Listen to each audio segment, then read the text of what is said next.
ஒரு விஷயத்தில் ஈடுபடுவதற்கு முன்பு அதை பற்றி நாலா விதங்களிலும் யோசிக்க வேண்டும். அப்படி செய்யாவிட்டால் உள்ளதும் கெடும்.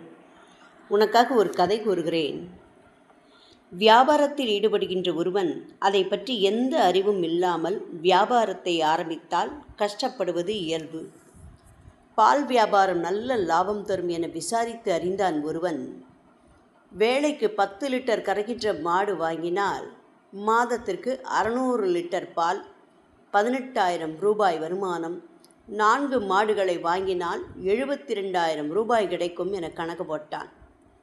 ஒரு மாட்டுக்கு 1 லட்சம் ரூபாய் என்றாலும் 4 மாடுகளுக்கு 4 லட்சம் ரூபாய் தான் முதலீடு என முடிவு செய்து மாடுகளை வாங்கி வீட்டில் கட்டி வைத்தான்.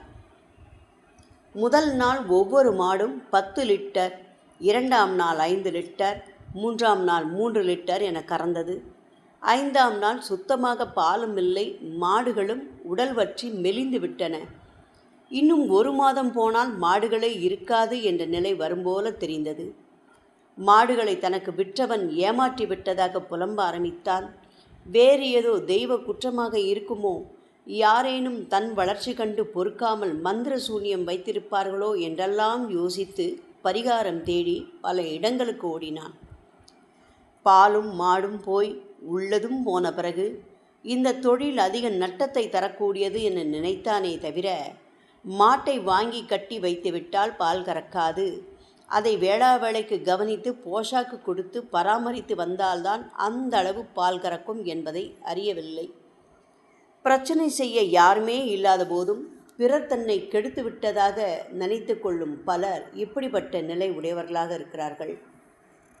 மாடு பராமரிப்பதற்காக பால் பணத்தில் பாதி போய்விடும், தனது உழைப்பிற்காக எஞ்சியதில் பாதி போய்விடும், மீதி இருக்கின்ற 1/4 பாகம்தான் லாபம். மீதியுள்ள 4,500 ரூபாய்தான் தனது வருமானம் என கணக்கு போட்டிருந்தால் பிரச்சனை வந்திருக்காது. மொத்தத்தையும் வருமானமாக கணக்கிட்டு விட்டதால் பற்றாக்குறையை நட்டமாக நினைத்தான். வியாபாரி இப்படி விஷயங்களை ஆராயாமல் மொத்த வருவாயை லாபமாக நினைத்தால் கணக்கு பார்க்கும்போது நட்டம்தான் இருக்கும். இந்த வியாபாரி என்னிடம் வந்து காப்பாற்று என கேட்டால் நான் எப்படி காப்பாற்றுவது? உனக்கு பக்தி இருக்கிறது, ஆனால் புத்தி இல்லை. புத்தி இல்லாத பக்தி மூடபக்தி. மூடபக்தியுள்ள பக்தனுக்கு எதை கொடுத்தாலும் அதை இழந்துவிட்டு வெறுங்கையாய் நிற்பான். முதலில் மாட்டை பராமரிக்க பழகு, அத்துடன் நேரத்தை செலவிடு. எல்லாம் சரியாக இருக்கிறதா என்று பார். அதன் பிறகும் நட்டம் வந்தால் அதுதான் உண்மையான இழப்பு. இதை தீர்க்க என்னை நாடி வந்தால் நல்ல பதிலை தருவேன். அடிப்படை விஷயமே தெரியாமல் வந்து நின்றால் என்ன செய்வது? எந்த ஒன்றிலும் எந்த கஷ்டமும் தாமாக வந்து விடுவதில்லை. சிறு கவனக்குறைவு கூட ஒரு தவறை உண்டாக்கி கஷ்டத்தை தருகிறது. இதை சமாளிக்க வேறு வேறு வழிகளை கையாள நினைக்கும் போது அது தோல்வியில்தான் முடியும். நீ செய்வது சின்னதோ பெரியதோ அதை பற்றிய முழு விவரங்களையும் தெரிந்து செயலில் இறங்கு. பார்வைக்கு எளிதாக தோன்றுகின்ற எதுவும் அவ்வளவு சுலபமாக இருக்காது. உதாரணமாக, திருப்பதிக்கு போகின்ற ஒரு பக்தன் அங்கே முடி மழிக்கின்றவர்களை பார்த்து, இருப்பதிலேயே இதுதான் சுலபமான தொழில், ஒரு பிளேடை வாங்கி வைத்து கொண்டால் 5 பேருக்கு சீவி விடலாம் என எண்ணி பிளேடை வாங்கி அனுபவமில்லாமல் அடுத்தவர் தலையில் கை வைக்க ஆரம்பித்தால் 1000 இடத்தில் அறுப்பு விழும். அப்புறம் அவன் பிழைப்பும் அதே மாதிரி ஆகிவிடும். எளிமையாக இருப்பதாக நினைத்து தெரியாத தொழிலில் இறங்கி மாட்டிக்கொள்ளாதே. எந்த வேலையாக இருந்தாலும் செய்கின்ற வேலையில் ஸ்ரத்தை அவசியம். உயிர் வாழ்கின்ற வரையில் எதையேனும் செய்து கொண்டேதான் இருக்க வேண்டும்.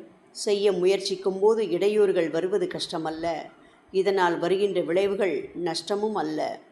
எனவே நடந்து முடிந்த விஷயங்களை நினைத்து சோர்ந்து விடாமல் மனதில் வைராக்கியத்தை வளர்த்துக்கொள். செய்ய வேண்டிய மாற்றத்தை செய்தால்தான் வளர்ச்சி உண்மையாக இருக்கும்.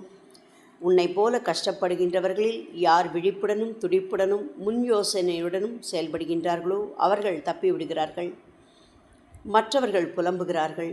என்னுடைய வேலை நீ தப்பிக்க வழிகாட்டுவது மட்டும்தான். இறங்கி வேலை செய்ய உனது மனதில் நீ வைராக்கியத்தை வளர்த்துக்கொள். ஒவ்வொரு மண் துகளாய் கொண்டு சேர்க்கும் சிறிய எறும்பு பெரிய புற்றையே உருவாக்கி விடுகிறது. அதுபோல சிறுக சிறுக செய்தாலும் சோறாமல் உருப்படியாய் செய்தால் அதுவே பெரியதாக மாறும். எனவே பிரச்சனையை தீர்க்க சின்ன சின்ன முயற்சிகளை செய்து ஒட்டுமொத்தமாக முடிந்துவிடும். ஓம் சாந்தி.